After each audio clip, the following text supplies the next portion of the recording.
This was a game changer. Made all the difference in the world. Close, but no cigar. Hey, Bucs fans. I'm Josh Queipo, back here today with another YouTube Pewter Report film review. Bucs had 2 red zone trips on offense against the Falcons this past Sunday. They yielded a total of 6 points. They also lost by 3 on a game-ending field goal by the Falcons. So those red zone trips ended up being quite the difference in the game. So I thought I'd take a look at both of those trips, take a look at the play designs, the execution, kind of walk you through how did the Bucs end up getting 3s instead of 7s. So first red zone trip that the Bucs had on Sunday was in the second quarter. They after a Rashad White kind of catch and run that got the Bucs down to the 6-yard line. They start off first and goal, and that's where we'll pick this up. So Bucs have concept side, 3 to the left. Mike Evans is isolated to the right by himself over by the boundary. And with this play design, the concept is attempting to get Chris Godwin by himself in the back of the end zone on an over route. You're going to see Trey Palmer comes across the middle on a short cross. Cade Otton kind of shadows Godwin on a little stop curl. And the goal is for those 2 underneath routes to suck in all of these middle of the field defenders, especially Jesse Bates here, and allow Godwin to kind of get behind the defense, get lost behind the defense for Baker to find him. It's not going to work. I'll also note here that the Atlanta Falcons put a ton of money into their defense over the offseason, investing in several free agents, and those free agents came up big for Atlanta on these red zone plays, and I'll highlight each of them as they become integral to what's going on here. So without further ado, let's go.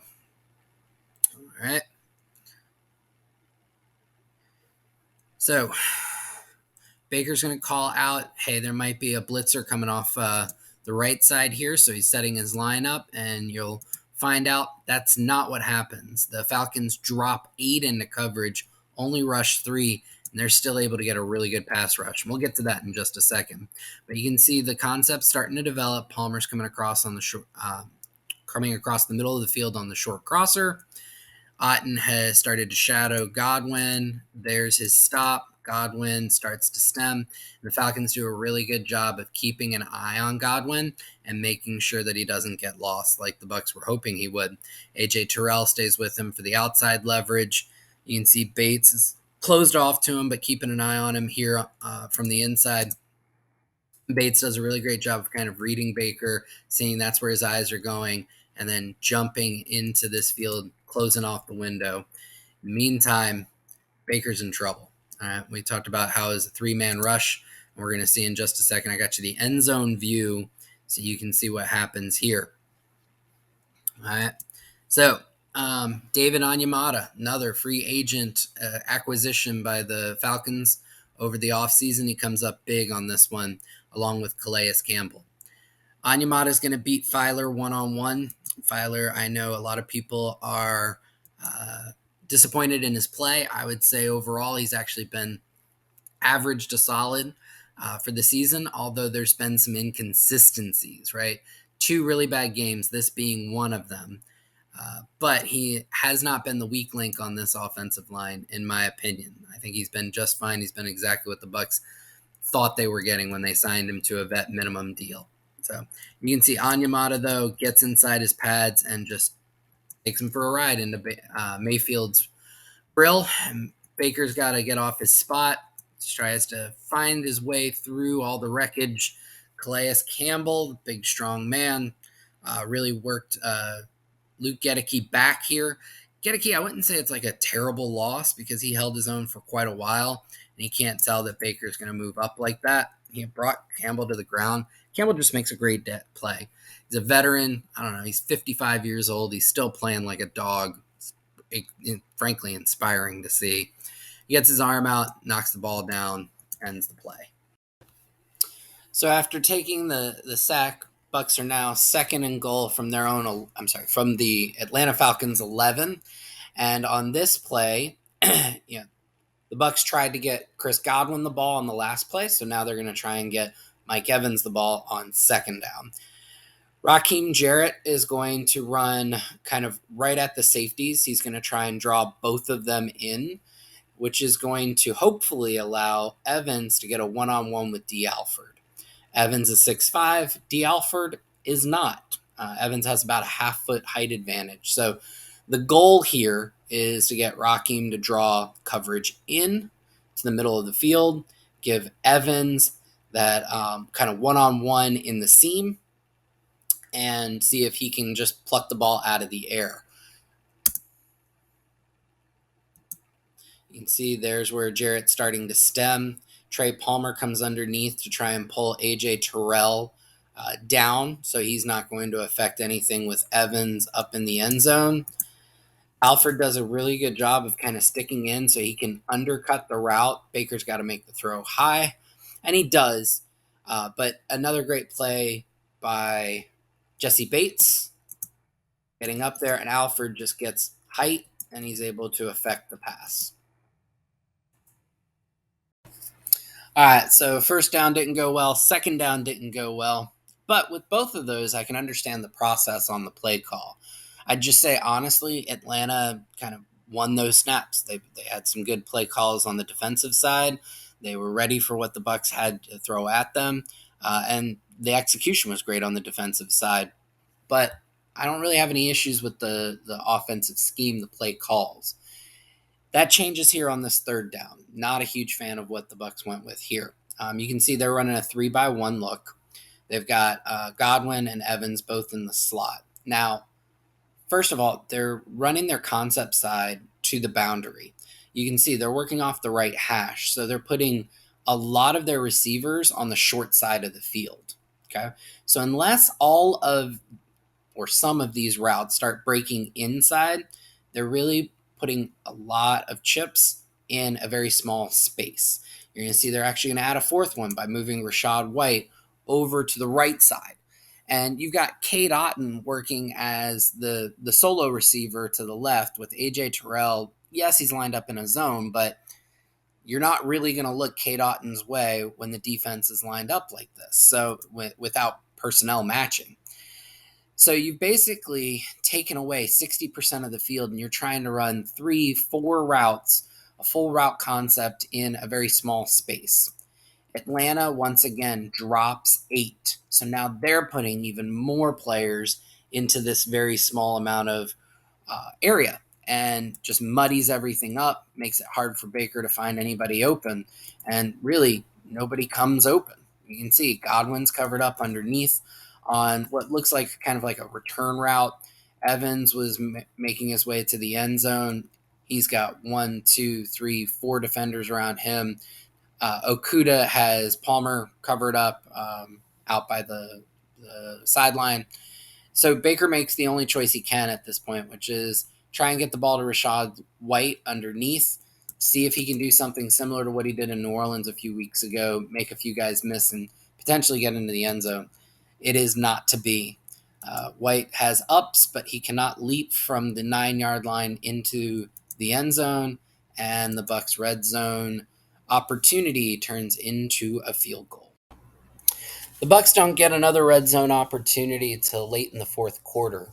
Just over a minute left. They had driven down to the Falcons' 8-yard line. Bucs were down 13-10 with an opportunity to go ahead with almost no time left with a touchdown here. Let's take a look. So, Tampa Bay comes out in an empty spread formation. Rachaad White down here at the bottom of your screen. Mike Evans in the slot. There's Cade Otton, Chris Godwin, and Trey Palmer. Now, keep in mind, the last time the Bucs were in the low red zone, the Falcons ran a ton of zone coverage. Okay, they even dropped 8 men into coverage. So that should be going through Dave Canales' mind. How do I beat that? So you're going to see a scheme here that's designed to try and get, remember, most of the Falcons defenders had dropped deep into the end zone the first red zone drive. So he comes back and says, let's get something a little underneath and see if we can get Chris Godwin to make a play and get to the goal line. So Godwin turns in, and this is almost picked. Now, it's a timing route, and something key happens right at the early stems. You're going to see Calais Campbell. There he is again. Remember, he affected that very first red zone play, and here he gets a really strong press onto Cade Otton. He actually pushes Otton into Godwin, and he throws off the timing and the spacing on their route developments, which means Godwin is late to get to the ball, and it's almost picked. Okay, so now you've got second down. Again, about a minute left in the game. The Bucs are going to motion Chris Godwin left to create a 2-by-2 look. Falcons once again drop into a zone coverage. They're rushing 4. You're going to see Cade Otton tries to pull both of these defenders to the inside, which would open up a lane for Godwin. Doesn't really work. Cade Canales does a great job of kind of staying in there, cutting off that underneath passing lane. Baker still tries to fit it in while getting nailed by David Onyemata, who ends up beating Matt Filer. And the throw's just not there. Godwin can't do anything with it. Interestingly enough, if you look at this, and I don't know whether this was always going to be where Baker had to read it out to the left to begin with, but Godwin motioning over here, you end up with 4 defenders in coverage against 2, and then Rachaad White kind of becomes an outlet at the end. To the right, you end up with Mike Evans and Trey Palmer working 2-on-3, slightly better matchup for the Bucs there, and both of them are actually able to find some gaps in the zone. Probably could have been a better play, but we don't know whether the read progression allowed Baker to decide to go either way with his initial reads. We'll see from the end zone angle just a second. Matt Filer is once again kind of the culprit in terms of the breakdown in pass protection, which prevents Mayfield from being able to step into this throw and potentially even lacing it into a tight window. Just gets that swim arm over on Filer and nails Baker right as he launches the throw. All right, brings us to 3rd and goal, still at the 8-yard line. This is it. They score the touchdown here. They go up with, I don't know, something like 50 seconds left on the game clock. They put Atlanta way behind the 8 ball. If they don't get it, they kick a field goal, tie the game, hope to hold the Falcons, and play for overtime. We all know the result already. But how'd we get here? All right. Bucs go with empty spread. You got Mike Evans and Chris Godwin as the 2 to the left. Then you're putting 3 to the right in Rachaad White, Trey Palmer, Cade Otton. I kind of like this look because you're forcing Atlanta to commit extra defenders to the right because that's where you have more receiving options, but it's taking your 2 best receivers and isolating them together. Okay. So from a concept standpoint, this is going to hit. All right. You're going to see Chris Godwin is going to play over the top of D. Alford. He's going to release to the outside of Alford and then come on that deep over. Very similar to the very first red zone play that we featured earlier on this video. And the cool thing about this is because Evans is the one to the left, the safety over the top has to respect him and can't pull to the inside. Godwin's going to get open right there. Okay. That's releasing into an open window. If Baker throws it right now, that's a touchdown. Or now. Safety's now figured out, crap, I've got to get over here. Okay. Baker just holds. Don't really know what that was, but Onyemata gets him again. Okay. The pass protection on this was fine. For the timing that needed to happen, there's no reason in the world Mayfield should have taken the sack. You're going to see Godwin comes into view right there. All right, you pull the trigger. Ah, crap. And that's all she wrote, folks. From a play design standpoint, Bucs ran 6 plays in the red zone. It's a small sample size, and for the most part, I would say the concepts were sound. You had some open receivers.